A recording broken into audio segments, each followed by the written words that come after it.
ಒಂದು ಮುಖ್ಯವಾದ ಉದ್ದೇಶ ಈ ಕಾರ್ಯಾಗಾರ ಮಾಡೋದಕ್ಕೆ ಏನಂದರೆ, ವೇದಗಳ ಬಗ್ಗೆ ಇವತ್ತು ತುಂಬ ತಪ್ಪೊಭಿಪ್ರಾಯಗಳು, ತುಂಬ ಅಲ್ಲಿ ಇರೋದೇ ಏನು, ಜನ ಅರ್ಥ ಮಾಡ್ಕೊಂಡಿರೋದು ಏನು.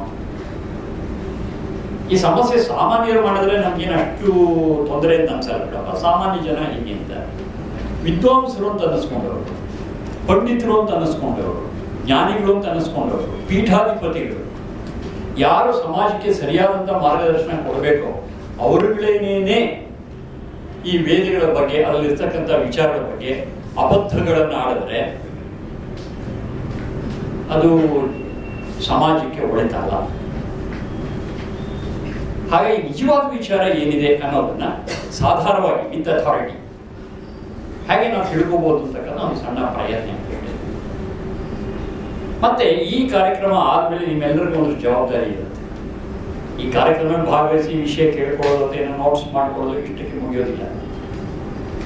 ವೇದಗಳ ಬಗ್ಗೆ ಯಾರೇ ಎಲ್ಲೇ ಅಬದ್ಧಗಳನ್ನು ಆಡಿದರೆ, ದೋಷಪೂರಿತ ವಿಚಾರಗಳನ್ನು ಆಡಿದರೆ ಅದು ಹಾಗಲ್ಲ ಹೀಗೆ ಅಂತ ಹೇಳಿ ಯಾವುದೇ ಸಭೆಯಲ್ಲೂ ಯಾವುದೇ ಜನರಿರ್ತಕ್ಕಂಥ ಸಂದರ್ಭದಲ್ಲೂ ಎದ್ದು ನಿಂತು ಹೇಳಬೇಕಾದಂಥ ಜವಾಬ್ದಾರಿ ನಿಮಗೆ ಬರುತ್ತೆ.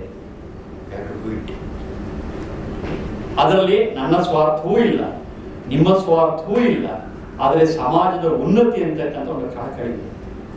ಯಾಕೆಂದ್ರೆ ಸಮಾಜದಲ್ಲಿ ಸುಳ್ಳು ಪಳ್ಳು ಹೇಳ್ಕೊಂಡು ಜೀವನ ಮಾಡ್ತಕ್ಕಂಥವ್ರು ಬೇಕಾದಷ್ಟು ದಂಧೆಗಳು ಬೇಕಾದಷ್ಟು ನಡೆಯುತ್ತೆ. ಅದರಿಂದ ಅನೇಕರಿಗೆ ಸಮಸ್ಯೆಗಳಾಗ್ತಾಯಿದೆ, ತೊಂದರೆಗಳಾಗ್ತಾಯಿದೆ, ಸಮಾಜದಲ್ಲಿ ಅಲ್ಲೋಲ ಆಗ್ತಾಯಿದೆ. ಅಲ್ಲಿ ಒಂದು ಶಾಂತಿ ಸಮಾಧಾನ ಬರಬೇಕು ಅಂತಂದ್ರೆ ಸತ್ಯವನ್ನು ಎತ್ತಿ ಹಿಡಿಬೇಕು, ಸುಳ್ಳಿನ ವಿರುದ್ಧ ನಾವು ಧ್ವನಿ ಎತ್ತಲೇಬೇಕು. ಹಾಗೆ ಸತ್ಯ ಯಾವುದು, ಸುಳ್ಳು ಯಾವುದು, ಧ್ವನಿ ಹೇಗೆ ಎತ್ತಬೇಕು ಅನ್ನೋದಕ್ಕೆ ಒಂದು ಸಣ್ಣ ತರಬೇತಿ ಅಂತಿಕೊಳ್ಳಿ, ಸ್ಮಾಲ್ ಟ್ರೈನಿಂಗ್. ಹಾಗಾಗಿ ಈ ಕಾರ್ಯಕ್ರಮ ಆದ್ಮೇಲೆ ನಿಮ್ಮೆಲ್ಲರ ಜವಾಬ್ದಾರಿ ಹೆಚ್ಚುತ್ತೆ. ಅದೊಂದು ಬಹಳ ಮುಖ್ಯವಾಗಿರ್ತಕ್ಕಂಥ ವಿಚಾರ. ಆ ರೆಸ್ಪಾನ್ಸಿಬಿಲಿಟಿಯನ್ನು ಫೀಲ್ ಮಾಡಿಕೊಂಡು ಇದರಲ್ಲಿ ಭಾಗವಹಿಸಬೇಕು ಅಂತ ನನ್ನ ಸಭೆಯ ಪ್ರಾರ್ಥನೆ.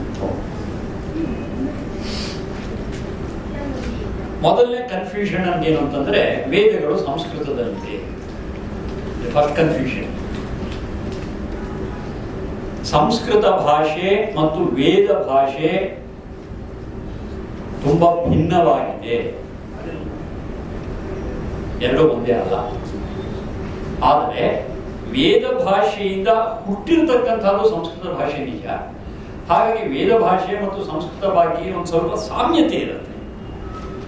ಆದರೆ ಸಾಮ್ಯತೆ ಇದೆ ಅನ್ನೋ ಮಾತ್ರಕ್ಕೆ ವೇದ ಭಾಷೆ ಸಂಸ್ಕೃತ ಭಾಷೆ ಒಂದೇ ಅನ್ನೋದು ಇದು ಮೊದಲನೇ ಕನ್ಫ್ಯೂಷನ್ ಕ್ಲಿಯರ್ ಮಾಡ್ಕೋ. ವೇದ ಭಾಷೆ is different, Sanskrit is different.